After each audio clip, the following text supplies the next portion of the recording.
Hello and welcome to all my beautiful, vibrant souls. Welcome to this week's Astrocast.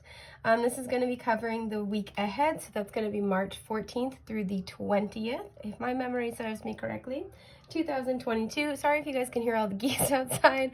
As soon as I started recording, they're like, yo, let's fly over Vanessa's house and scream.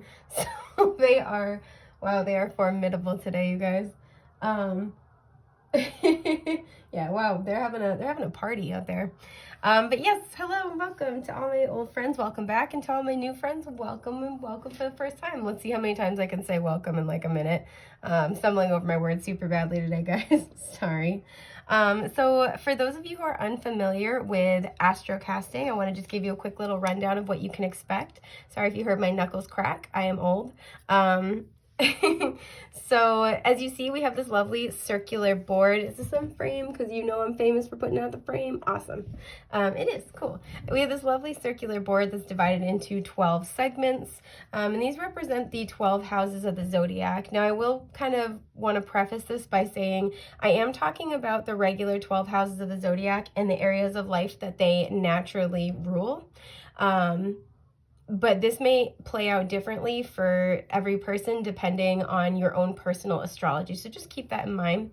But we have these lovely 12 segments for the 12 houses. And as I said, they all kind of rule different areas of life. And what we do is we pull blindly from this cute little teeny tarot deck right here. Can you see? Look at that. Oh my God. So I just kind of blindly reach in, pull cards, cast them on the board, and interpret the energies in which areas of life that we can expect to be encountering for the week ahead. Any or all of the messages may apply to your week ahead, and again, very subject to your own personal astrology. So I just burped, excuse my burp. I ate so many apples for breakfast, my God.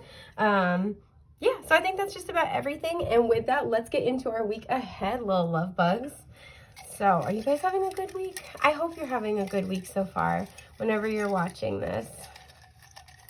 All right, I want to pull this bad boy. Oh, this is a couple different ones. I don't feel the need to pull that many today. So, let's see what we have. Ooh, okay, I'm liking this. Excuse me, I'm sorry. So between the 4th and the 5th house, we have this Two of Swords. Can you see? Yeah? Okay, cool. We have the Two of Swords. It's interesting, all of them are bordering 2 houses. So between the 12th and the 1st house, we have... Oh, no, it's... I thought those were out. Okay. So we have this little card that comes along with the deck. You know what I'm going to do? I'm going to reach in and blindly pull one, and that's going to be... Because I feel like there was supposed to be one there. And that's going to be the card, and I'm going to read it upright. So we have, okay, the Four of Swords between the 12th and the 1st house. Between the 10th and the 11th house, we have the Seven of Wands reversed. There we go. And I read the uprights or reversals based on the house positioning, right? So the Two of Swords came out like this, and so it would be upright considering, you know, like it's moving toward the center point, the focal point. So where this originally came out like this would be reversed because it's headed toward the center focal point. So we have the Seven of Wands reversed. Sorry, I just bumped my straw in my coffee. I'm moving it over. And we have this lovely Nine of Pentacles upright between the 8th and the 9th house. Sorry, guys, my asthma's kicking up super bad. All right, there we go. I'm all set now. Okay, so this is really interesting because I feel like these are all really interconnected, but I feel like there's a connecting energy, and I might pull a card to like be at the center because all these have a very similar kind of feel. I feel like this is an energy that's woven throughout different areas of life, and you may experience it in any or all of the areas we're about to talk about. But the theme is very much the same, right? And the theme is, especially with this Four of Swords, between the 12th and the 1st house, this is the last, and then the 1st houses of the zodiac. So for the Vanessa, kind of back up here. The transition from the 12th to the 1st house is always this energy of death and rebirth, you know, the ending of one cycle for the beginning of another. And we see this too with this like 8th house energy with the Nine of Pentacles, because the 8th house deals with death and rebirth energies as well. So it feels like there's this common theme. And you know, I am actually going to pull one tarot card for the middle, but I'm not going to look at it until the end because I want to be surprised. It's right here, but I don't want to see what it is. All right, there we go. We're going to save this for the end. I feel called. So first and foremost, for some of you, with this Two of Swords bordering the 4th and 5th house, I do feel like there is a stuck stalemate energy. The 4th house is about home, family, emotional foundations. The number 4 is very sturdy, very steady. And the 5th house is really about our passions, our desires, our, our hobbies, our inspirations. And so I kind of feel like some of you are stuck in this energy where you're kind of like trying to find balance between or decide which way to go in terms of something that's very familiar and stable for you versus something that you're very passionate about.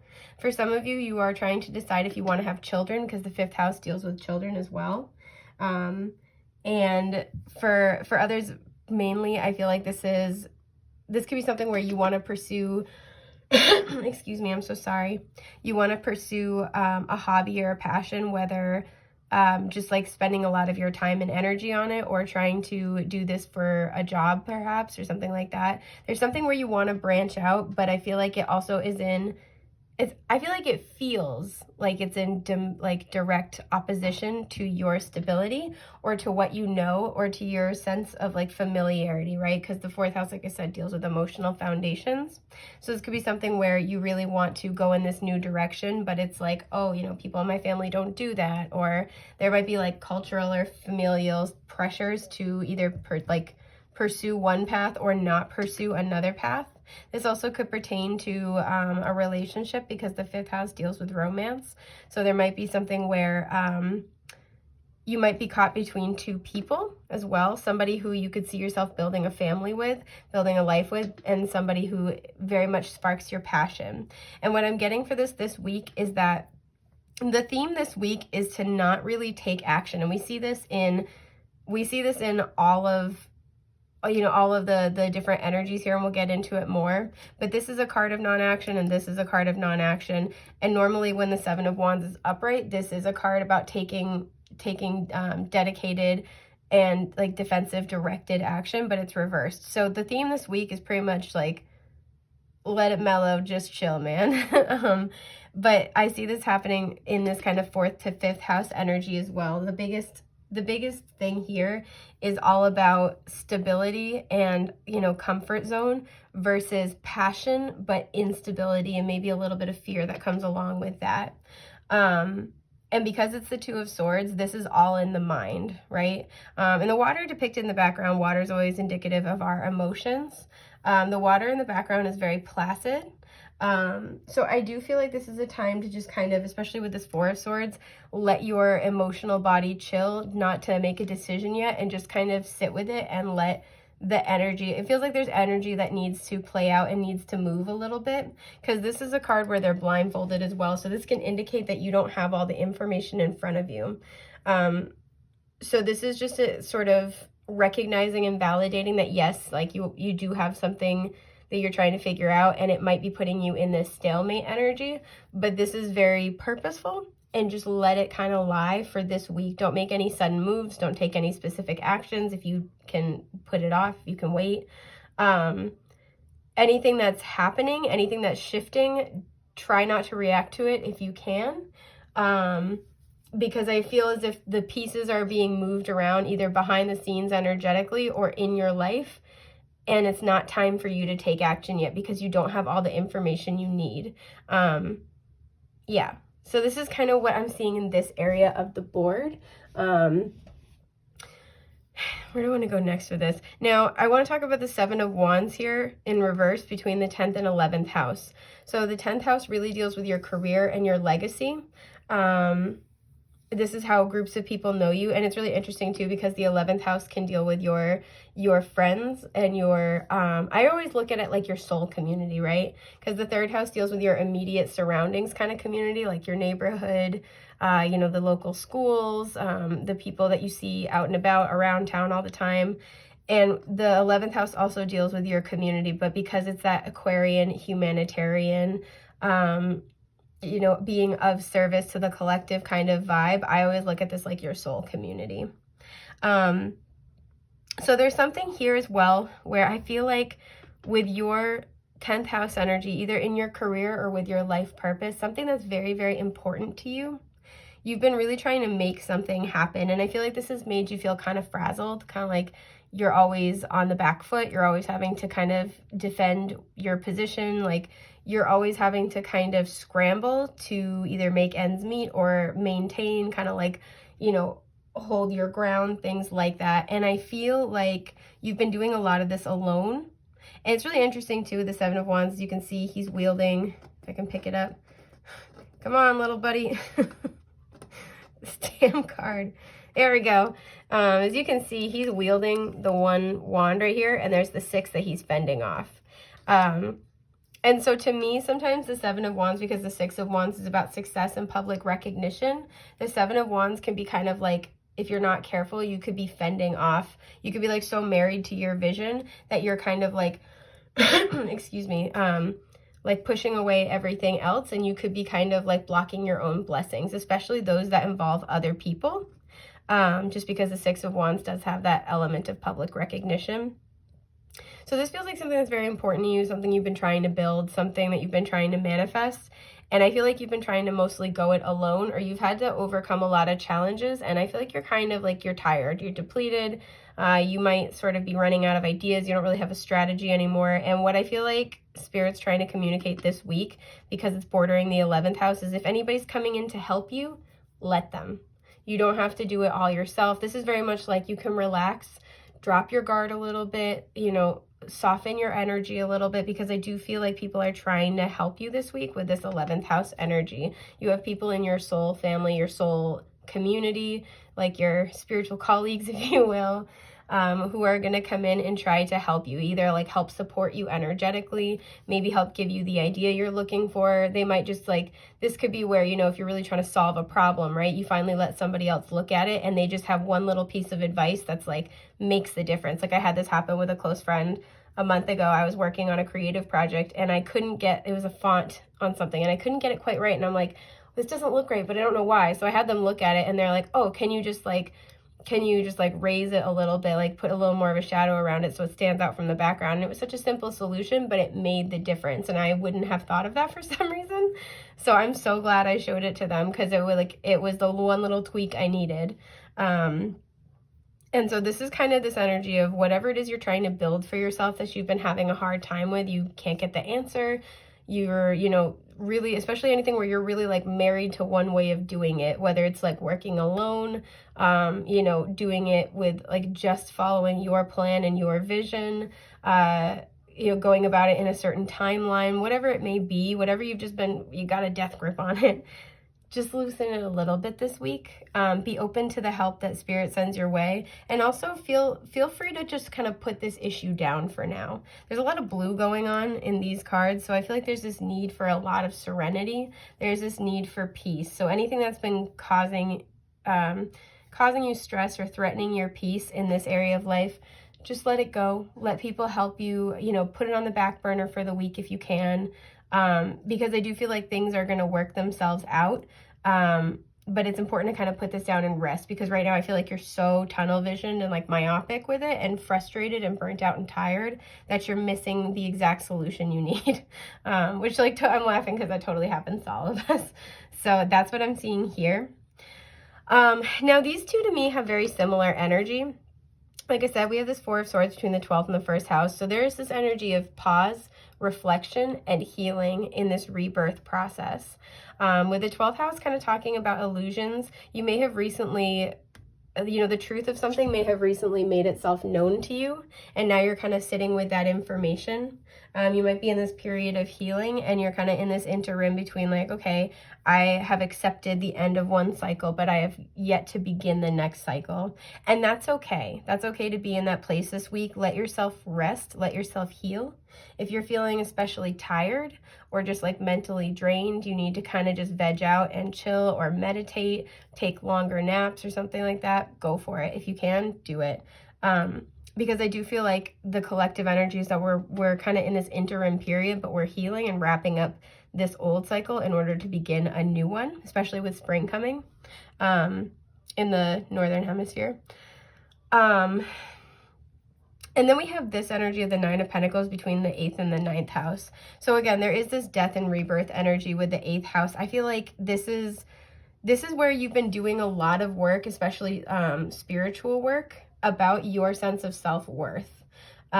This may have been in regards to your material abundance, but in general, I feel like just because it's bordering the 8th and 9th house, you've been really doing a lot of work peeling back the layers to free yourself with the bird imagery here. And to really appropriately value yourself, right? The woman on the 9 of Pentacles is like a mini version of the Empress, and she's so abundant because she absolutely knows her worth, and she sets good boundaries, and she will not settle for anything less than what she deserves and what she is worth. And as a result, that's what she gets, right? Because she's cultivating exactly what she wants in her life, and she doesn't accept a single cent less, so to speak.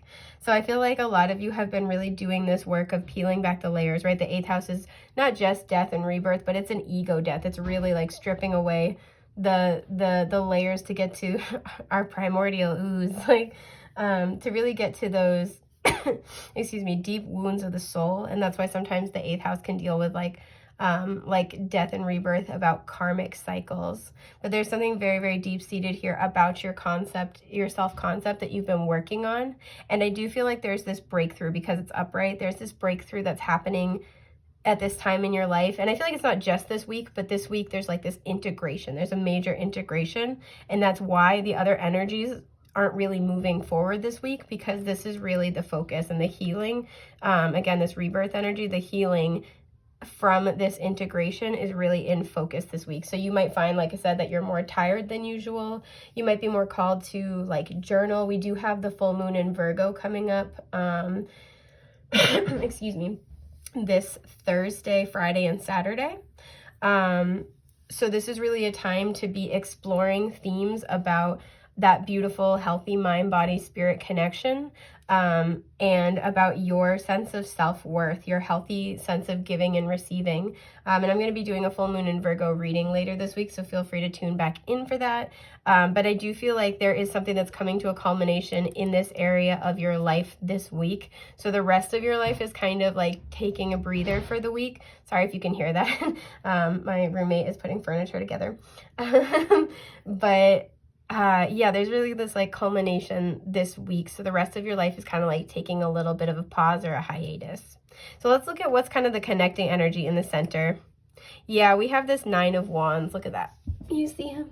Yeah. So y'all have been through it in whatever ways this has manifested itself for you.